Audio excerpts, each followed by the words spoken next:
vamos a conversar sobre gestión de riesgos desde la perspectiva ética.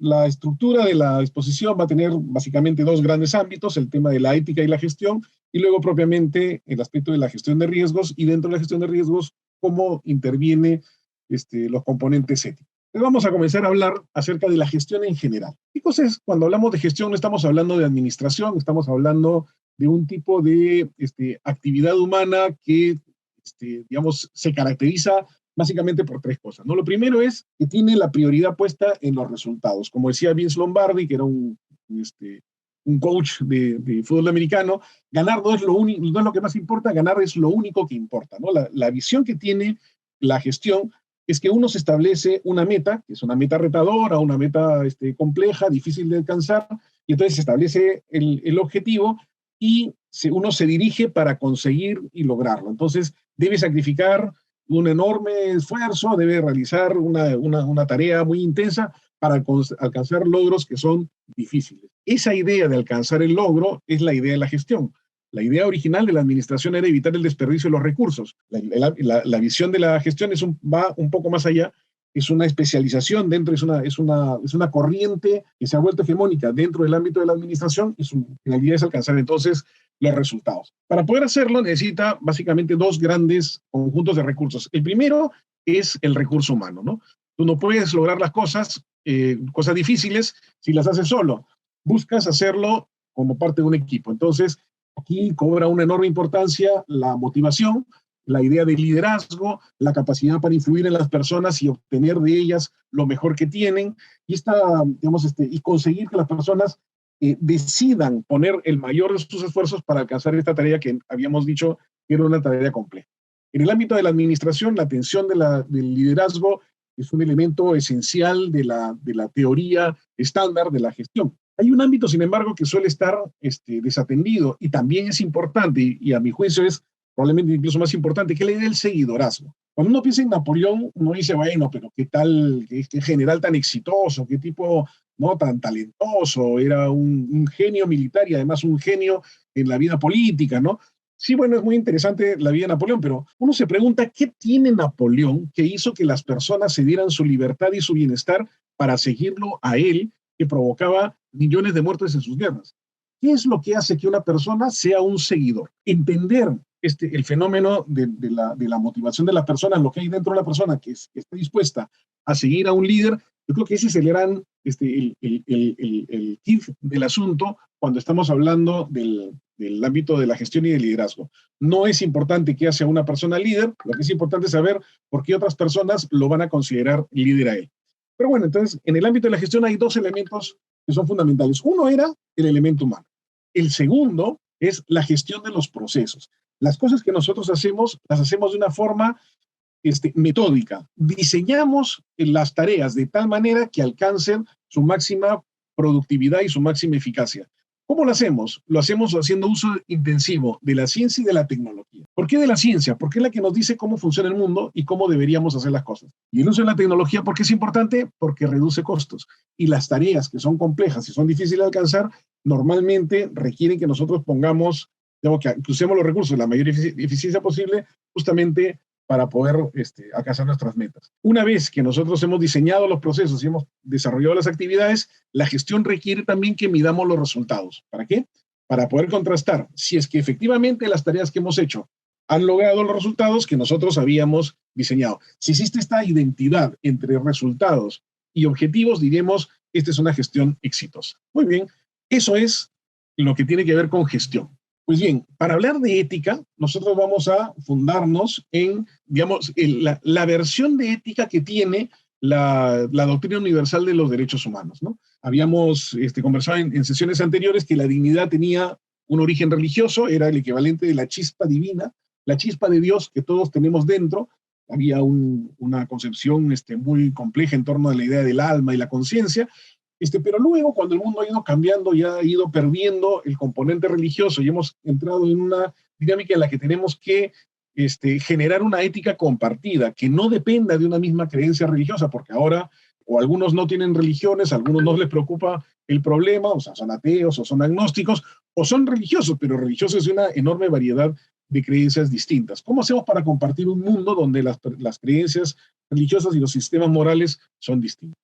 Entonces, habíamos dicho que el concepto de dignidad se puede identificar con la capacidad que nosotros tenemos de reconocer lo mejor que nosotros hemos logrado, la mayor satisfacción que hemos sentido, y que ese sentimiento lo podemos proyectar hacia los demás porque tenemos empatía, ¿no? Y de esa manera nosotros reconocemos en otro cosas tan valiosas como lo más valioso que nosotros tenemos. Esa idea es la idea de la dignidad. Y entonces no hay nada que sea más importante para ti, ¿no? Digamos, así, digamos, en principio es lo más razonable, ¿no? No hay nada que tú puedas sentir que es más valioso que aquello que tú sientas en tu propia experiencia, que fue lo más valioso que has experimentado.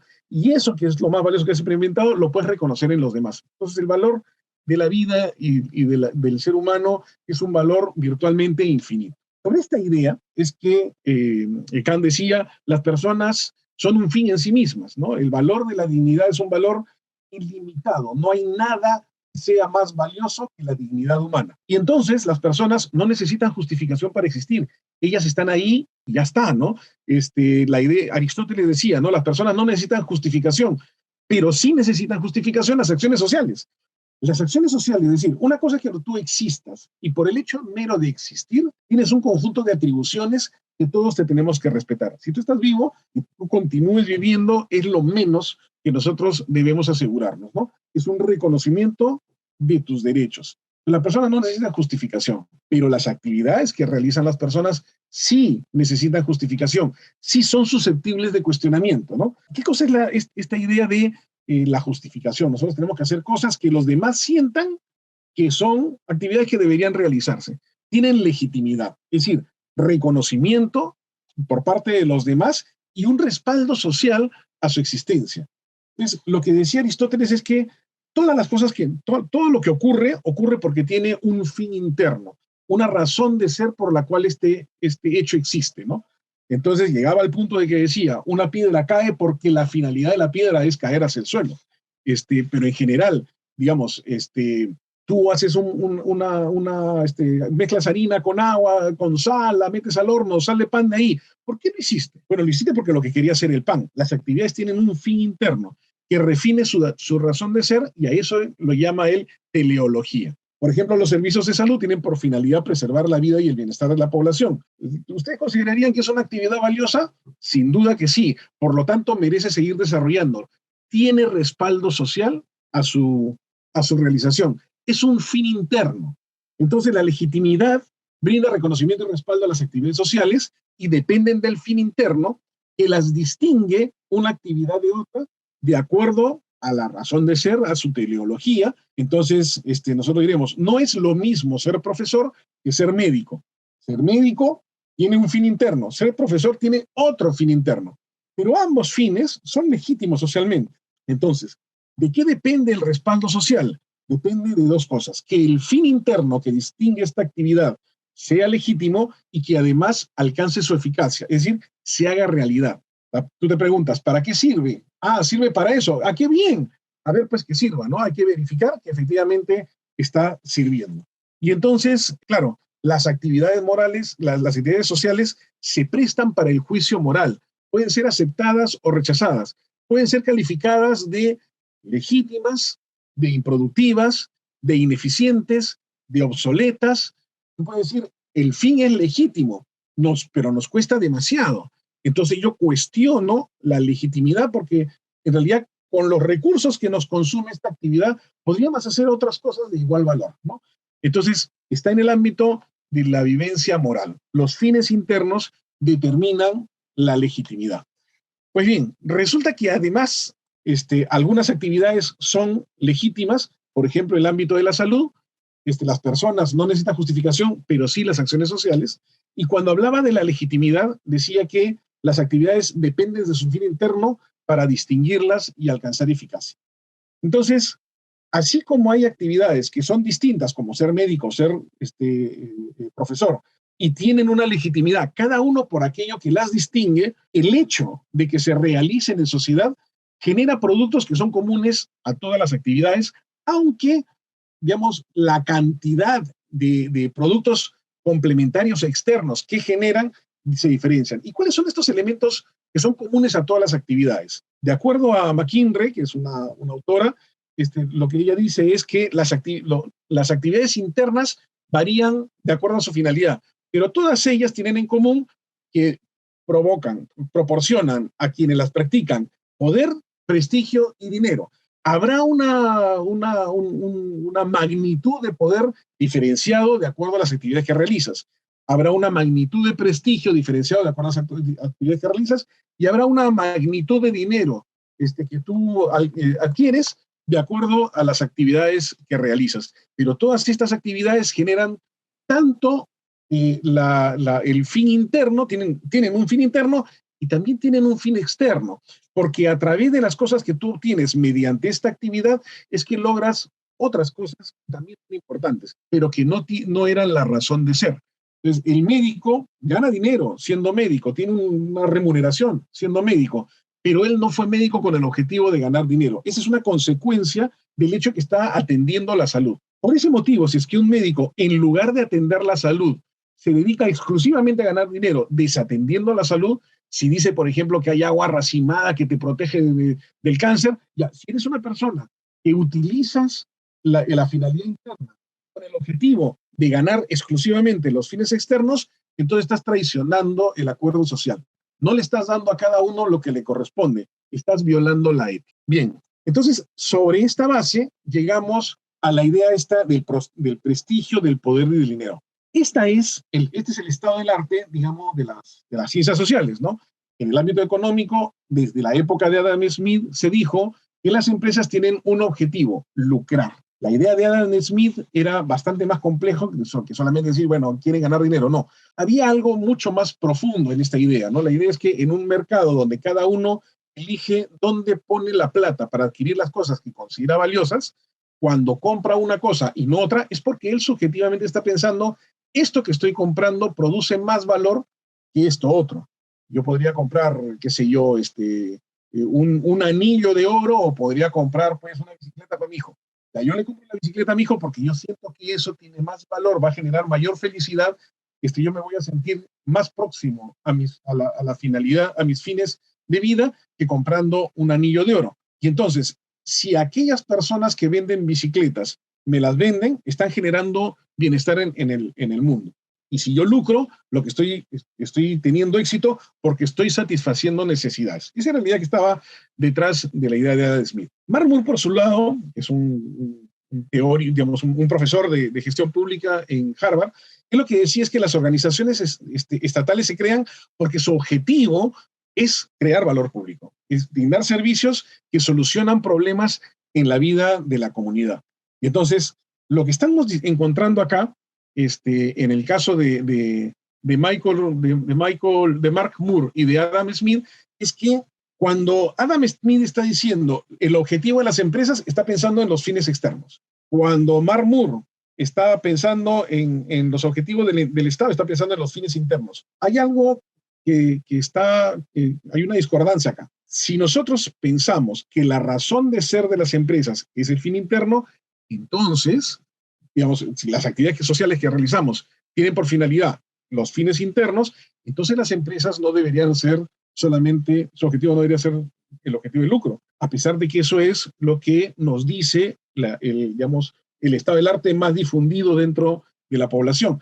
Y lo mismo con el Estado. Si es que las empresas tienen por principal objetivo los fines externos, ¿por qué el Estado no es evaluado también por los fines externos que busca? Por ejemplo, el ejercicio del poder. ¿Por qué el estado del arte habla de los fines internos? Muy bien, entonces venimos con una pregunta. ¿Es esto verdad? ¿Es verdad que el objetivo de la empresa es el lucro? ¿Es verdad que el único objetivo de una entidad pública es el servicio al ciudadano? Entonces, un poco para responder a esto, yo voy a hablar de Marino Morikawa. Marino Morikawa es un peruano con antecedentes japoneses. Él es doctor en ecosistemas, es profesor en Japón, enseña en la universidad sobre su especialidad. Él ha desarrollado unas innovaciones que han permitido utilizar unas burbujas muy pequeñas que sirven como, digamos, para limpiar de bacterias, de hongos, los humedales, y con unos filtros biológicos ha logrado ir recuperando el humedal de Cascajal, que era un humedal donde él vivió en su infancia y donde iba a pescar de niño. Resulta que cuando volvió a visitar ya de adulto, se encontró que era era una zona totalmente contaminada donde se habían tirado los desperdicios orgánicos. Es una forma muy elegante de decir algo que a nadie le gusta pronunciar, y habían destruido el humedal, ya no había vida marina, digamos, vida animal allí, eran solamente unas plantas que habían invadido la zona. Entonces, a través de su esfuerzo ha recuperado el humedal y con eso se ha legitimado, digamos, como empresario, ha creado una empresa llamada Nanomás 7 y estuvo buscando limpiar el lago Titicaca, entre otros humedales. Él es un empresario que se ha dedicado a la recuperación de las lagunas. Pues bien, si es que el único objetivo de las empresas fuera el lucro, ¿por qué no todos estaríamos dedicándonos a la minería ilegal, ¿no? Destruyendo el medio ambiente en lugar de hacer otras cosas? El hecho es que había algo cierto en las palabras de Adam Smith. La rentabilidad, sin duda, es un incentivo muy poderoso, ¿no? Es un incentivo que permite superar la crisis de financiamiento, desplazar a los competidores, garantiza la sostenibilidad de la empresa en el largo plazo, en general mejora la calidad de vida. ¿Por qué la rentabilidad es un incentivo tan poderoso? Porque no hay nada más cobarde que $1.000.000, ¿no? Si tú tienes un monto de recursos económicos y lo que tú vas a hacer es meterlos en una empresa, tú sabes que colocarlos en una empresa e iniciar una actividad empresarial puede poner en riesgo ese dinero y perder tu capital. Entonces, es una actividad riesgosa, es una actividad que genera incertidumbre, es una actividad que a nadie, digamos, no todos se sienten tentados a realizar. Por eso son pocos los empresarios y muchos los trabajadores. El trabajador tiene mucho menor riesgo en la generación de ingresos que un empresario. Al trabajador le pagan una remuneración razonablemente estable. En cambio, el empresario se juega su capital de forma continua. Algo así como los ricos también lloran, ¿no? Toda empresa corre el riesgo de perder su capital, es una actividad riesgosa. Entonces, resulta que si bien es cierto que la rentabilidad es algo deseado por las empresas, el hecho es que no es el único objetivo. Y por eso existen cosas como, por ejemplo, las librerías, donde los márgenes de ganancias son muy bajos y donde el riesgo, digamos, de perder capital son muy altos, ¿no? Y sin embargo, hay personas que les encanta ser libreros y se dedican a eso con enorme pasión, ¿no? Probablemente con mucho más pasión que otras actividades que hay. Pero hay cocineros, por ejemplo, que se dedican con pasión a su cocina y generan una empresa, y entonces se dedican con enorme entusiasmo a eso porque es que les gusta la cocina y a los otros les gusta recomendar lecturas, les gusta difundir la cultura. Entonces dedican sus actividades a algo que les genera lucro, pero claramente les genera mucho menos lucro que si se dedicaran a otras cosas probablemente más que tienen mayor rentabilidad. Bueno, si es que reconocemos que el lucro no es el único objetivo en una empresa y haciendo el paralelo también reconoceremos que las entidades públicas no tienen por único objetivo el servicio público, sino, por ejemplo, el ejercicio del poder, tenemos que llegar a la conclusión de que hay acontecimientos que afectan a la organización, que no se limitan a los precios, que no se limitan solamente a la rentabilidad y que, sin embargo, son también importantes. Y al ser importantes, deberían estar incluidos en nuestra problemática cuando nosotros pensamos en los riesgos que tiene esta actividad. Bien, ¿de qué manera en el ámbito de la gestión pública o privada se puede encontrar la ética? En primer lugar está en el ámbito de los valores y de la filosofía. Es con lo cual comienza toda actividad empresarial. Toda actividad que tú realizas parte de unos valores y una filosofía. ¿Por qué voy a dedicar mi tiempo a hacer esto y no hacer esto? Lo voy a dedicar porque para mí alcanzar los fines para los cuales estoy realizando esta actividad, digamos, si es que desarrollo esta actividad, voy a lograr productos que me acercan a mis fines de mi plan de vida.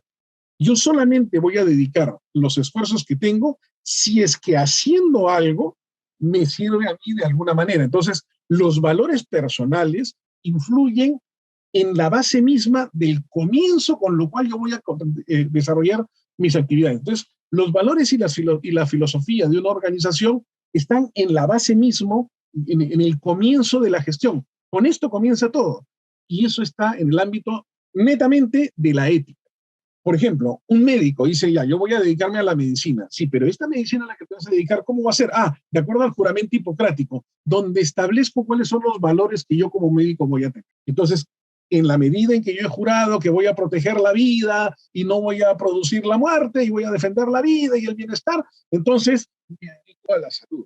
Luego las empresas o las organizaciones en general, después de haber tenido un conjunto de valores y una filosofía que explica por qué se están desarrollando estas actividades, establece su misión. En la planificación estratégica tú dices cuál es el objetivo de largo plazo al que quiere llegar, cuál es la razón, cuál es el fin interno que justifica la existencia de esta actividad. Ya no es qué es lo que yo quiero, por qué me dedico yo a esta actividad. Ahora es esta actividad por sí misma, porque es valiosa para todos. Y esta misión tiene por objetivo darle legitimidad a la institución. Luego se establecen objetivos donde ya hay componente ético, porque estás algo así como firmando un pacto con todos los actores involucrados de qué es lo que tú vas a hacer, qué es lo que tú vas a lograr, y luego viene una estrategia, políticas, presupuesto y calendarización. En algunos casos la ética es esencial, valores, filosofía, misión, luego tiene mucha importancia como los objetivos, y luego tiene importancia en la labor cotidiana, en la operación, ¿no? Estrategia, política, presupuesto y calendarización. En el ámbito de la gestión pública, por ejemplo, ¿dónde podemos encontrar aterrizada la ética? Bueno, para instrumentalizar la ética podemos pensar en lo siguiente, ¿no? Hay una organización que lo que quiere es desarrollar una actividad que es compleja y es un trabajo que se tiene que realizar, entonces necesitamos seleccionar a la persona adecuada. Entonces hay un empresario que sabe que hay muchos jóvenes rebeldes que quieren rock and rollear, y entonces para el trabajo de cantante de rock, va a buscar a la persona adecuada. Él tiene la imagen de que necesita una persona, pues, que sea extrovertida, que tenga un vozarrón así espectacular, que además se pueda desenvolver muy bien en el escenario, qué sé yo. Estoy buscando a la persona adecuada. Y entonces desarrollo una búsqueda para seleccionar por mérito y comienzo a ver a muchos candidatos. ¿Qué pasa? Que por fin encuentro a la persona adecuada. Si es que el proceso se realiza de forma adecuada, si logro desarrollar meritocráticamente un proceso de selección y de cultivo de la carrera, yo voy a tener al Elvis Presley que necesito. Y entonces, ¿por qué esto es bueno? Bueno, porque el Elvis Presley que ganó su concurso junto con un montón de competidores y que demostró que era la persona adecuada, dice, yo me lo gané, no le debo nada a nadie, tengo una alta autoestima y por buenas razones. Yo, trabajando en esto, no quiero perder lo que me he ganado. A mí no me lo ha regalado nadie. Y entonces, no quiero perder algo que es el resultado de mi esfuerzo. Y entonces, daré lo mejor que tengo para demostrar que sigo siendo el mejor. Me identifico con quienes son los mejores en lo suyo, porque si es que a Elvis lo eligieron por ser el mejor cantante, y al baterista por ser el mejor baterista, y al guitarrista por ser el mejor guitarrista, yo tengo solidaridad con los demás, porque ellos, al igual que yo, tienen una dignidad que yo reconozco. Fueron seleccionados por mérito. Entonces, claro, yo me junto con ellos porque nosotros tenemos algo en común. En cambio, voy a discriminar a aquellas personas que llegaron no por mérito, sino porque el cupo les tocó, porque era sobrino del amigo del jefe, etcétera, ¿no? Entonces, claro, hay una diferencia entre gestionar la carrera de una persona meritocrática que gestionar la carrera de una persona con favor. Una vez que esta persona tiene las competencias adecuadas y da lo mejor de sí porque quiere hacerlo, porque quiere demostrar lo que él vale, y lo hace con otros que son iguales que él, entonces garantizas buenos resultados. Son los mejores resultados que podrías tener, porque todos están dando lo mejor de sí. Y al dar lo mejor de sí, genera buenos productos y servicios, por lo tanto, legitimas a tu entidad, legitimas al sello discográfico, legitimas a la organización a la que perteneces. Es una forma en la cual, haciendo las cosas correctamente, el resultado es un círculo virtuoso y todos salen ganando. Es una forma donde la ética se aplica de forma práctica en la gestión pública. Hay un espacio adicional donde es súper importante la motivación, la ética, y es en la gestión de la motivación. Para que tú tengas personas que están motivadas y que estén dispuestas a a morir para alcanzar el logro, como en Reinhardt, tú lo que necesitas hacer es 5 etapas, ¿no? De acuerdo, este es un modelo que se aplicó en la Escuela Nacional de Administración Pública en el programa de gestión de conocimiento. Tenemos, primero, desarrollo de el sentido de pertenencia al equipo. Segundo, digamos, que las personas que forman parte de un equipo tienen la posibilidad de aplicar en la práctica sus propuestas y entonces se logra un sentido de logro. Y este logro supone 2 componentes. Tú puedes haber tenido éxito o puedes haber fracasado. Y en ambos casos te hace responsable de las consecuencias. Cuando mete la pata, todos lo saben. Cuando dice correcto, todos se enteran. En un caso, la gente, digamos, te hace sentir pésimo con la gente, y en el otro caso vas a sacar pecho por lo que estás haciendo. Y luego tienes que sentir que tus ideas se han puesto en la práctica, has visto el resultado en la práctica, entonces tú vas aprendiendo sobre tus propias competencias, a quién lo que eres bueno y a quién lo que no eres bueno. Y gracias a ello tú puedes sentir que te estás desarrollando. Estos 4 componentes son la base de la motivación, pero falta un elemento adicional, el sentido de trascendencia. El sentir que tú estás aportando algo más grande que tus propios objetivos personales. Este sentido de trascendencia es un componente ético en sí mismo, y entonces este último elemento es lo que te permite a ti sentirte motivado. Tú estás dispuesto a lo que sea para alcanzar tus logros, porque eres parte de un equipo donde todo el mundo está alcanzando logros conjuntos, asumen la responsabilidad y sienten que se desarrollan, pero además están alcanzando un objetivo más grande que ellos mismos. Es decir, la ética sí tiene aterrizaje práctico en el ámbito de la gestión. Pero uno se pregunta ya, y el caso de Murukawa, ¿qué diría? Bueno, él se podría pensar y dice, bueno, yo poner la misma energía extrayendo oro informal que la energía que yo he puesto salvando las lagunas, ¿sabes qué? Eso no me motiva. Si es que no lo motiva, no es de esperar que él, digamos, desarrolle las actividades complejas que suponen la gestión, logros difíciles, retadores, si es que no tiene la motivación para lograrlo. Es decir, no se puede pretender que el afán de lucro, de la forma más simple como la gente suele pensar, es la única finalidad por la cual existen las organizaciones. Es el afán de lucro. Sí, ese es un componente. Sin duda, es necesario que las empresas sean rentables, sin duda. Y lo mismo en las entidades públicas. Es importante que presten servicios, por supuesto, pero es que hay algo más que solamente prestar servicio. Y entonces se supone comprender un poco el siguiente problema, que era el problema del riesgo, ¿no? ¿Qué cosa es el riesgo? Es la probabilidad de ocurrencia de un suceso que afecta el logro de los objetivos. O sea, tú tienes el objetivo, no te olvides que esto es lo más importante en el ámbito de la gestión, el objetivo que tú tienes que alcanzar. Y entonces, ¿qué tan probable es que ocurra algo que afecte nuestros objetivos? Bueno, eso depende del impacto y de la probabilidad. Un impacto como el COVID era un impacto gigantesco, pero es que la probabilidad era bajísima. ¿Alguna vez ustedes recuerdan que haya habido una pandemia en el Perú, además del COVID? Sí, varias veces, ¿no? En 1918 hubo la gran epidemia de la gripe española, abarcó a todo el mundo y tuvo características muy parecidas a las que tuvo el COVID. La gente le ponía mascarillas a sus gatos y a sus perros. Sí, efectivamente, la pandemia en 1918 ocurrió, pero es que cuando yo era niño, no demasiado chibolo, hubo la epidemia del cólera, que nació en el Perú y luego se extendió a todo el mundo. También fue una pandemia, también murieron muchísimas personas. Es decir, la probabilidad de una pandemia no era de 0.000. En 100 años hubieron 2 pandemias en el Perú, digamos, esta fue la tercera, que fueron realmente muy significativas, pero es que han habido otras pandemias en el resto del mundo con mucho más frecuencia. Es decir, la probabilidad de ocurrencia de la pandemia no era próxima a 0, era bastante más alta que 0, ¿no? En 100 años habían habido en el Perú 2 pandemias, digamos, muy graves, de una enorme mortalidad, y muchas otras epidemias y pandemias en el camino. Entonces sí era mucho más probable de lo que nosotros teníamos en mente que iba a ser el COVID. Bien, el riesgo entonces es la probabilidad de ocurrencia y los elementos son impacto y probabilidad. Entonces, ¿qué es lo que ocurre? Que los sistemas son complejos. ¿Por qué ocurren los riesgos? Porque hay incertidumbre. Mira, la complejidad genera que en un sistema haya muchos elementos y muchas interfaces en cada uno de ellos. Por ejemplo, ante un desastre natural, tú tienes el alcalde, que es el número 2, el asesor del alcalde, que es el número 3, y entre el alcalde y el asesor del alcalde tienen funciones diferentes y tienen una visión totalmente diferente de los hechos. Ambos tienen objetivos distintos en la labor que realizan.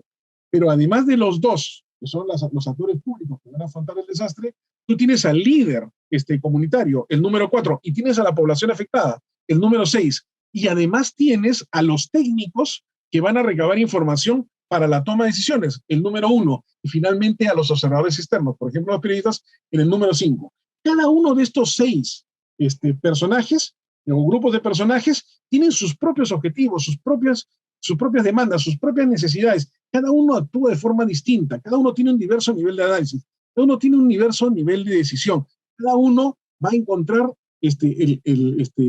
las actividades mejores o peores de acuerdo a sus necesidades. Es una situación de gran incertidumbre. También está el problema de la delegación. En el modelo de principal agente tenemos a una persona que se llama principal y tiene un problema, pero además tiene recursos para resolverlo. Lo que pasa es que él no quiere resolverlo por sí mismo. Yo, por ejemplo, me encuentro que la cañería está rota, necesito arreglarla. Lo puedo hacer yo, pero es que tengo que hacer otras actividades mucho más urgentes. No puedo arreglar ahorita la cañería. ¿Qué hago? Llamo a otra persona, al gasfitero, para que me lo arregle. Él es el agente. El agente es una persona que, en representación del principal, va a resolver el problema. Yo le voy a dar los factores de producción para que él pueda producir la solución y el agente tiene competencias para resolver el problema. Conocimiento, habilidades, actitudes, va a conocer la información específica del problema que va a atender y a través de su esfuerzo va a desarrollar actividades. Y esas actividades van a generar determinados resultados. Pero gracias a las actividades que realiza, yo le voy a entregar a él recursos para que él alcance sus propios objetivos. Entonces, el objetivo de la gente y el objetivo del principal difieren. La razón por la cual están juntos es por el objetivo del principal, no de la gente, del principal. Por eso se han juntado. Y entonces, entre ambos hay una simetría en la información que utilizan, por su relevancia, por su exactitud, por su pertinencia, por su sensibilidad. El gasfitero sabrá el tipo de cemento que se necesita, eso no lo sabe.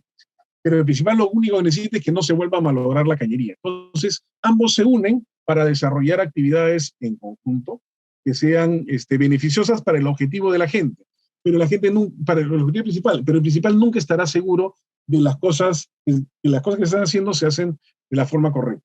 Hay un conflicto de intereses y siempre que hay un conflicto de intereses se genera el riesgo de la incertidumbre.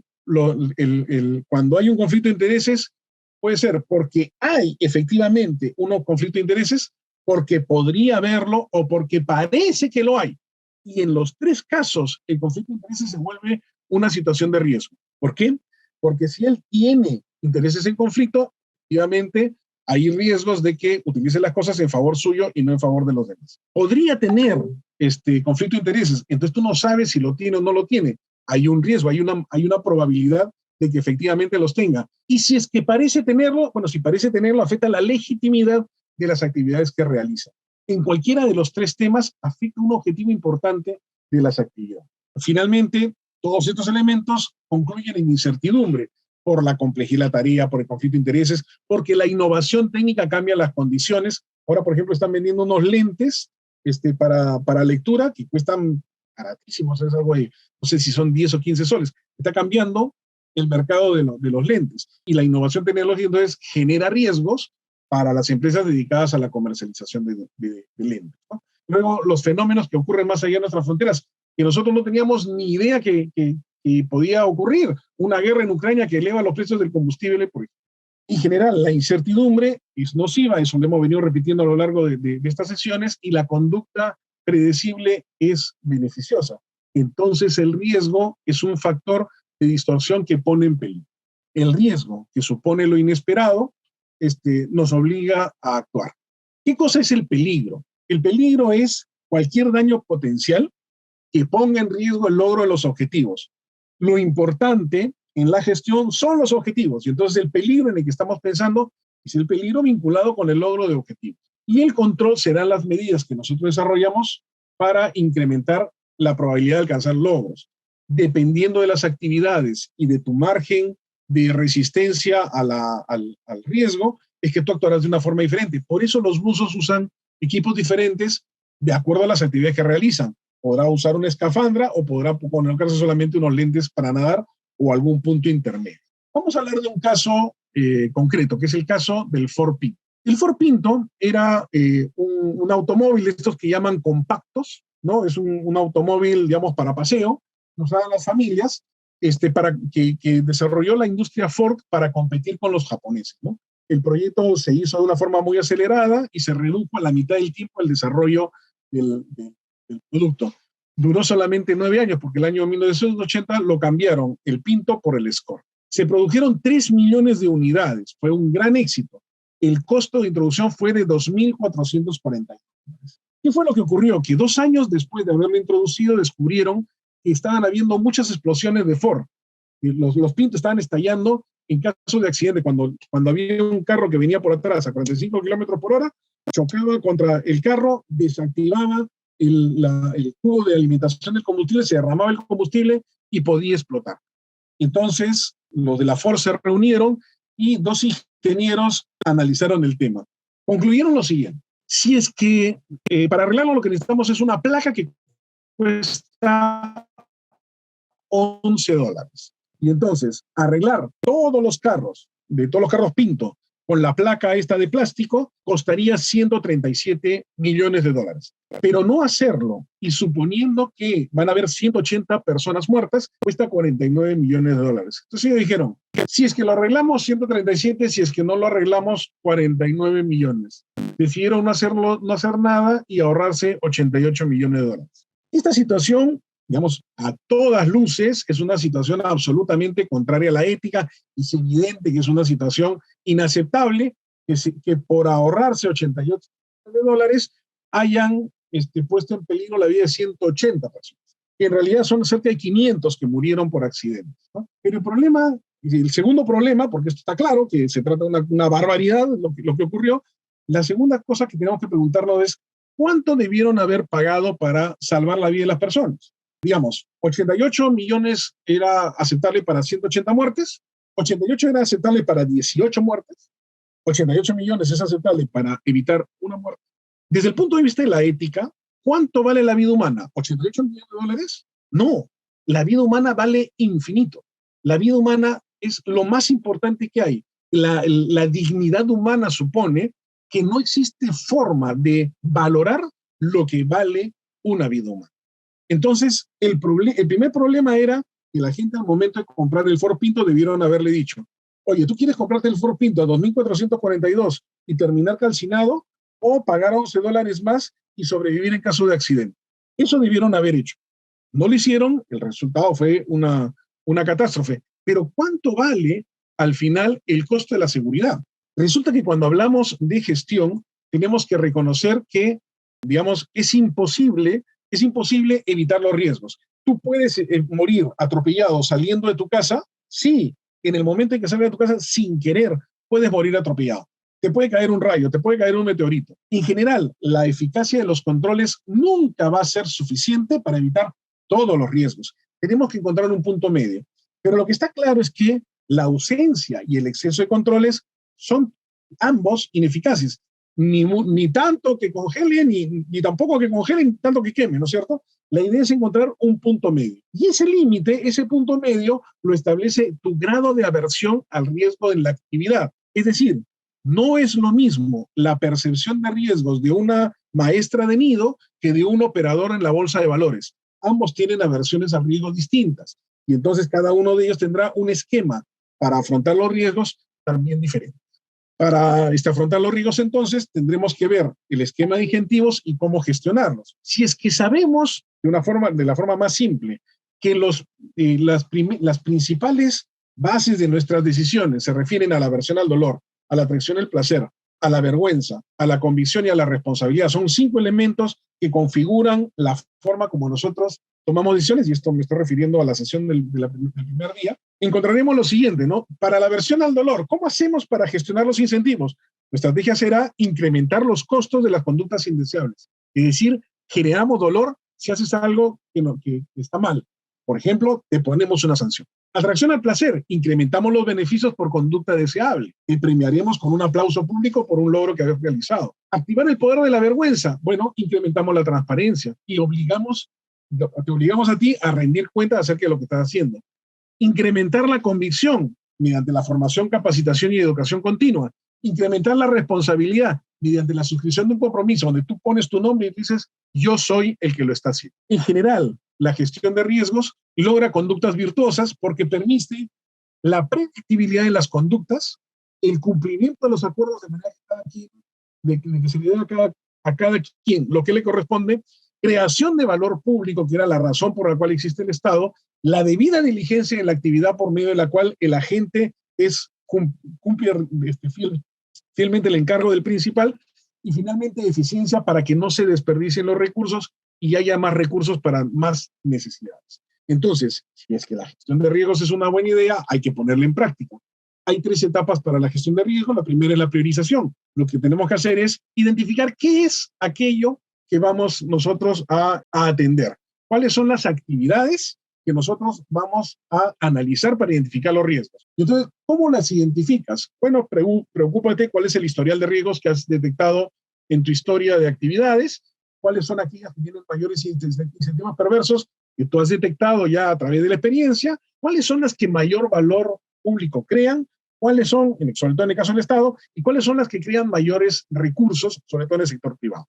En general, no estamos hablando solamente de aquello que afecta a la rentabilidad, es aquello que afecta a los logros de lo que te interesa. Por ejemplo, para la empresa del ingeniero ecológico de Murukawa, aquellas cosas que afectan su logro de limpiar efectivamente los humedales. Y entonces así se prioriza. Sobre esta base, en el caso del Estado, por ejemplo, se ha determinado que es más frecuente estos temas en el sistema administrativo de abastecimiento, en el de tesorería, en el de contabilidad, en el de recursos humanos. De hecho, lo que me comentaban ayer es que todas las organizaciones que han implementado el ISO 37001, que es el que se dedica a los temas de lucha contra la corrupción, se refieren justamente al abastecimiento. Todos tienen que ver con abastecimiento. Y además se amplían a tesorería, contabilidad o hasta recursos humanos. Pues bien, la evaluación es la segunda fase y ahí lo que vamos a hacer es identificar los factores críticos que pueden obstaculizar estos objetivos.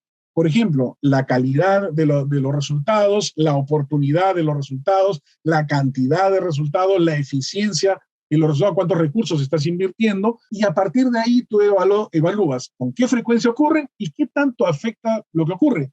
Y haces una matriz donde puedes identificar cuál es el peor escenario, que haya algo muy frecuente que tiene un gran impacto, y el mejor escenario, aquel que ocurre con muy poca frecuencia y además no importa mucho. Y entonces, a partir de este mapeo, tú estableces, o de forma paralela a ese mapeo, tú estableces cuánto riesgo estás dispuesto a tolerar.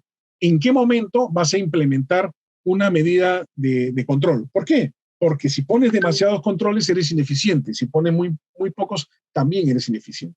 Los controles no funcionan si son muy pequeños, son muy reducidos, y tampoco funcionan si son excesivos. Entonces, sobre esa base diremos cuáles son los riesgos de toda la matriz que hemos identificado, cuáles son aquellos que vamos a controlar y cuáles vamos a dejar, digamos, solamente supervisando que no excedan los márgenes adecuados. Entonces vamos a aceptar que algunas cosas ocurran aunque estén mal. Esto a veces ocurre cuando, por ejemplo, tú dices, ya, yo tengo 0 tolerancia al uso inadecuado de los recursos. Perfecto.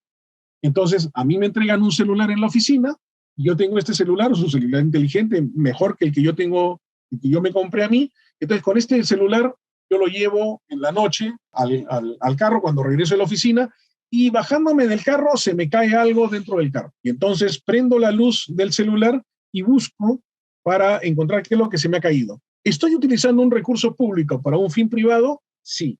Ese uso de recursos públicos para un fin privado, ¿es algo correcto? No, no es algo correcto. Tú no debes utilizar los fondos públicos para fines privados. Sí, pero es un tema intrascendente, ¿no es cierto? O sea, no cambia nada, ni estoy deteriorando el recurso público, estoy solucionando un problema que a mí me resulta valioso sin dañar a nadie. ¿Puedo hacerlo? Entonces tú puedes decir, claro, el 0 tolerancia a la corrupción es excesivo. Hay cosas, como por ejemplo lo que estoy mencionando ahorita, buscar con la luz del celular algo que se te ha caído, es un acto que está utilizando recursos públicos para fines privados. Sí, pero es intrascendente. Entonces, no, yo tolero ese acto corrupto porque es irrelevante. Una vez que hemos definido cuáles son los riesgos que vamos a controlar, nos preguntamos qué medida de control vamos a utilizar. Y luego, ¿quién se encarga? Y finalmente, ¿cuál es el plazo para recogerlas y cuáles son las evidencias para recoger las evidencias y controlar que efectivamente el riesgo ha sido adecuado. Esto es, digamos, de una forma muy resumida, la idea de la gestión de riesgos. Pues bien, ahora veamos qué pasa con la ética. Porque una cosa es el mundo de cristal en el que vive el profesor de ética y otra cosa es el mundo cochino de la vil realidad en la cual vivimos todos, ¿no? Entonces, estos son algunos dilemas clásicos de la ética, ¿no? La pregunta es, viene un tren, puede atropellar a un niño y por supuesto matarlo. La pregunta es, ¿te sacrificarías tú para salvar la vida del niño? Si es que tú llegas a una situación como esa, muy probablemente la gente diría, no, qué pena por el niño, pero yo no me voy a morir para salvar al niño, porque yo también tengo una familia, a mí también me quiere, yo tengo compromisos, es una tragedia, yo digamos, quisiera salvarlo, haría todo lo posible por salvarlo, pero no me pondría en riesgo, salvo que sea un hijo de mi hijo, ¿no? Un niño de mi familia. Entonces sí, la vida de él vale más que la mía, yo estoy dispuesto a sacrificar. Como decía Gandhi, hay muchas razones por las cuales yo puedo morir. El segundo dilema es, bueno, para este primer dilema, mi opinión personal es que tú no deberías ponerte en riesgo por la vida de otras personas, salvo que tu plan de vida suponga la supervivencia de esta persona, ¿no? Bueno, en el segundo caso tenemos a una persona que está en un carril y 5 personas que están en el otro carril. Viene el tren y va a matar a los 5. ¿Cambiarías tú las vías del tren para que mate a una otra persona y salve a 5? Esta pregunta es un poco más complicada, porque cuando yo he hecho esta experiencia y le he preguntado a la gente, hay mucha gente proclive a decir, sí, yo hago que muera uno para salvar a 5, porque 5 vale más que uno. Digamos, indudablemente es una tragedia que muera uno, pero es que es más tragedia que mueran 5. Esa respuesta es una respuesta desde el punto de vista de la ética bastante equivocada. Y para entender por qué está equivocada, pongo otro escenario. 5 personas que tuvieron un trágico accidente en el tren están en la clínica. Y entonces las 5 necesitan algo para sobrevivir. Uno necesita riñón, el otro necesita corazón, el otro necesita el hígado, el otro el estómago, el otro los pulmones. Y entonces 5 personas están en riesgo de morir y en la clínica hay un tipo que se ha quedado esperando dormido a que lo atiendan y es sano, es compatible y podría tener los órganos que necesitan los otros 5. ¿Estarías tú dispuesto, tú crees que sería justo que le quiten los órganos que tiene esta persona inocente y se le den los 5 de profesión? Cuando yo le he hecho la pregunta, todo el mundo me responde, no, ahí ya está mal, ahí sí ya no, ya ni hablar. O sea, evidentemente no es verdad que 5 valgan más que 1. La inmensa mayoría de personas consideran en el primer caso que sí y en el segundo caso que no. ¿Por qué? Porque si es la misma situación en ambos casos. El hecho es que la vida de una sola persona vale infinito. No vale más la vida de 5 personas que la vida de una sola persona. Ambas personas valen, o sea, ambos conjuntos valen lo mismo. Multiplica 5 por infinito y ¿cuánto te da? Infinito, es la misma cifra que 1. Entonces, una cosa es la ética y otra cosa es la gestión. En la ética, los dos valen lo mismo. La gestión, la gente tiende a pensar que las cosas varían, porque la vida es mucho más dura que la campana de cristal en la que viven los profesores en el Titanic, por ejemplo, ¿no? Se está hundiendo el Titanic, no hay suficientes plazas en los botes y entonces no todos pueden entrar. ¿Quién debería entrar a los botes? Las mujeres y los niños primero, que naden los hombres. Opción B, los hombres y los niños primero, que naden las mujeres. Opción C, los hombres y las mujeres y que naden los niños. Opción D, los niños y los primeros que lleguen sin importar el sexo. Opción E, primero los niños y uno de sus padres, después los que entren. ¿Cuál es la opción, la respuesta correcta? Desde el punto de vista de la ética, es imposible dar una respuesta clara sobre el tema, pero en la vida práctica sí. En el Titanic entraron los hombres y las mujeres y los niños primero, los hombres a nadar. ¿Qué es lo que pasó? En la ética de un mundo violento, trágico y lleno de muertes prematuras, se establecía un código moral donde el varón es el protector. Los padres cuidan de sus hijos cuando son pequeños, los hijos cuidan de sus padres cuando son mayores. Y entonces, en este esquema de valores, los hombres a nadar y los que se salvan son las mujeres y los niños. Nos ha pasado a nosotros en la pandemia. Se desata una pandemia de ébola en el Perú, los recursos no alcanzan, los hospitales no pueden atender a todos. ¿Cómo establecer un criterio para atender a algunos sabiendo que otros van a morir? Los jóvenes primero, porque su esperanza de vida es más prolongada, es lo que importa. Los viejos primeros, porque necesitamos su sabiduría y su experiencia. Los primeros que lleguen, porque todas las vidas valen lo mismo, primero los más ricos. Les cobramos un montón de plata y con los recursos conseguidos atendemos más servicios para más personas. Y el que tenga más oportunidad de sobrevivir. En una situación práctica, lejos de la campana de la ética, donde tienes que tomar decisiones que cuestan vidas, tienes que tomar decisiones. Este es un dilema, pero es un dilema en el ámbito de la gestión. Tienes recursos escasos y tienes que usarlo de la mejor manera. La respuesta en el Perú y la respuesta de la ética médica en condiciones de una situación como el peor momento de la pandemia es, primero, los que tienen más oportunidades. Y finalmente, el mundo no siempre tiene gestión ética. En algunos contextos, la vida es muy dura. No se gestiona con ética. Por ejemplo, en una dictadura totalitaria, el caso de Idi Amin, Idi Amin tiene un hijo, su hijo necesita un trasplante para sobrevivir, y uno dice, bueno, pero tan malo es Idi Amin que va a quitarle un órgano a una persona para darle a su hijo. Bueno, Idi Amin se comía a sus enemigos. Así que sí, era perfectamente capaz de hacer eso. Opción A, trata de explicar que los órganos son tuyos, pero es una dictadura totalitaria, no convences a nadie, te quitan los órganos y te mueres. Opción B, entregas tus órganos y mueres para que no le pase nada a tu familia. Opción C, protestas airadamente, te condenan a muerte por traición y te quitan los órganos. Opción D, te suicidas dejando inservibles los órganos para el hijo del primer ciudadano y el régimen tendrá que buscar a otro donante. En una situación como esta, las opciones que te doy son todas opciones que suponen un componente ético. Si tú tratas de explicar que los órganos son tuyos, porque estás reconociendo a los demás como tus iguales. Y entonces, respetando la dignidad de cada uno y la responsabilidad que tienen, tú tratas de entrar en razón con ellos. Estás en un mundo dictatorial, en una tiranía infecta, y entonces igual te van a matar. En el segundo caso, estás canjeando tu vida por la de tu familia. En el tercer caso, estás expresándote con dignidad, haciendo valer tus derechos, igual te matan. Y en el cuarto caso, tú te suicidas, le impides aprovechar tus órganos, pero estás condenando la vida de otro ciudadano inocente. ¿Qué es lo que tú harías? Eso expresa tu carácter. Entonces, sobre la base de lo que hemos conversado, está claro que hay fines internos y fines externos.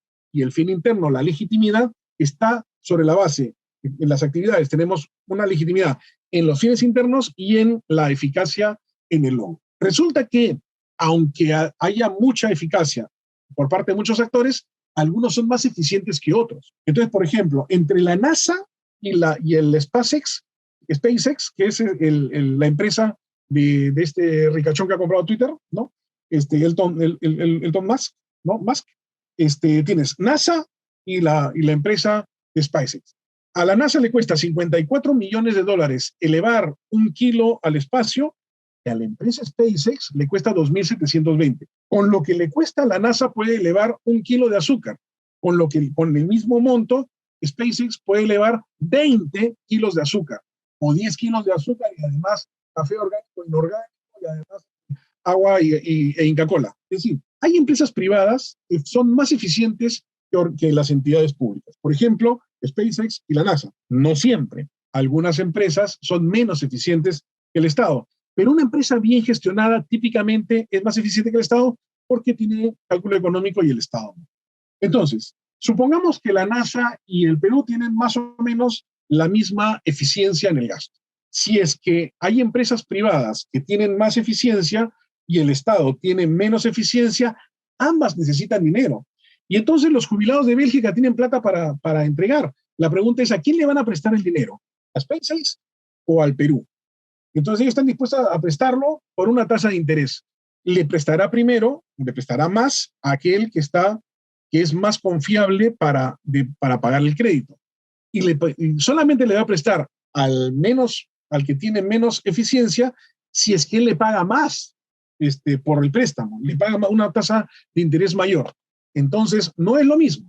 Si la tasa de interés en el Perú fuera de 7% y la tasa de SpaceX es de 3.5%, quiere decir que el préstamo se le duplica cada 10 años al Perú, pero a SpaceX se le duplica cada 16 años, porque es interés compuesto, no es interés simple. Y entonces, un proyecto de 90 millones, como una carretera rural que te permite poner en producción una zona y llevarlas al mercado, y que con el tiempo va a recuperar a través de la productividad aquello que ha gastado, es una inversión que podría tomar 10 años. Al Perú le costaría 177 millones.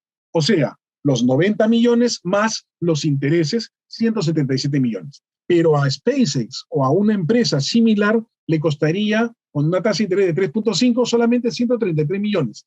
Entonces, acá hay una oportunidad de negocio. El Estado podría decir, oye, si es que a ti te cuesta más barato el dinero, ¿por qué yo no te pago? O sea, haz tú la empresa, haz tú la carretera y yo te voy a pagar la carretera. Con esta diferencia de 44 millones, yo me ahorro un poco y tú ganas un poco. Lo dividimos entre dos. Entonces yo te voy a pagar 22 millones. Yo me ahorro 22 millones y tú vas a ganar 22 millones. Y así todos salimos ganando, porque con los 22 millones que yo me he ahorrado voy a poder hacer pesca más útil. Entonces, si es que el Estado subcontrata a la empresa eficiente, le sale más barato. A eso se llama asociación pública-privada.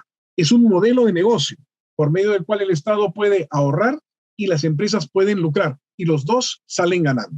Entonces, si es que esto es así, yo te coloco en un escenario adicional. Yo tengo una empresa que se llama Todo 7% para mí, y la cosa, con 7% de interés, el costo financiero es alto, y yo quiero mejorar mi gestión. Entonces vamos a evaluar el impacto de nuestra empresa, ser responsables con el impacto, vamos a ayudar a la comunidad, vamos a hacer una empresa transparente, vamos a responder mejor a la demanda, vamos a hacer un cambio sustancial. Y entonces mejora la atención a nuestra comunidad de interés, a nuestros clientes, a las personas que viven en la localidad. Gracias a la mejora de atención, la gente va a ser más leal a la marca y se va a incrementar la voluntad de trabajo del personal. ¿Qué tanto? De acuerdo a estudios realizados, el impacto es significativo porque en la mejor atención a los stakeholders se reducen los riesgos. Al incrementar la lealtad de marca, se vende más. Y al incrementar la motivación del personal, se produce más. ¿Qué tanto más? Bueno, 81% de compradores en una encuesta dijeron que lo que más influía en su decisión de comprar era que la empresa actúe de forma correcta. 81% le da sostenibilidad a la empresa.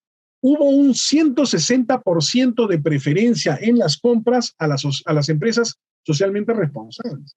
Cuando tú tenías la posibilidad de comprar a dos empresas distintas, una socialmente responsable y la otra no, 160% aumentaron las compras de aquellos que eran socialmente responsables. Y finalmente, ¿cuánto se elevó la productividad personal? Bueno, la motivación se incrementó en 121%. Entonces, tú podrías decir que ha tenido también un impacto en la motivación. ¿Cuánto? Ya digamos 20%.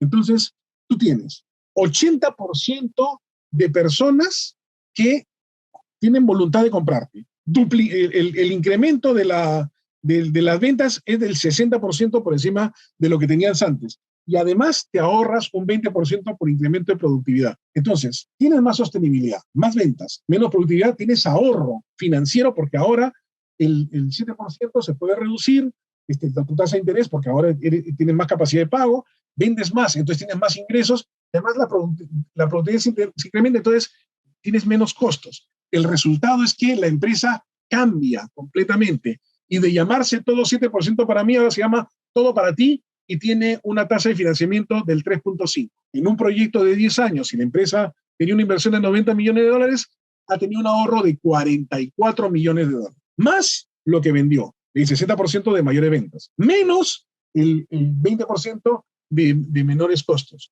Y entonces es un modelo en el cual tú sales ganando dinero. Es decir, la responsabilidad social empresarial se vende como una forma correcta y ética de gestionar. ¿Es una forma correcta y ética de gestionar? Sí, es mucho más ético que no tener responsabilidad social empresarial. Pero es que el modelo no trata de buenas intenciones, no se diseñó con el objetivo de ser bueno. Es una estrategia empresarial. Su objetivo es alcanzar sus metas. Incluye el dinero, incluye una mejora comercial, mayor sostenibilidad empresarial, menos vulnerabilidad, mayores ganancias, pero también el logro de los otros objetivos que también son importantes. Entonces, ¿cómo instrumentalizaste los valores éticos? Mediante la responsabilidad, el sentido de trascendencia, el cumplimiento de acuerdos y la legitimidad de fines internos. 4 componentes de ética dura que se encuentran integrados en un modelo de gestión empresarial. Y este es el modelo que en el plan de trabajo de las empresas de los derechos humanos se ha recomendado como algo deseable. ¿Por qué? Porque es un componente ético que nos aproxima más al cumplimiento de la doctrina universal de los derechos humanos.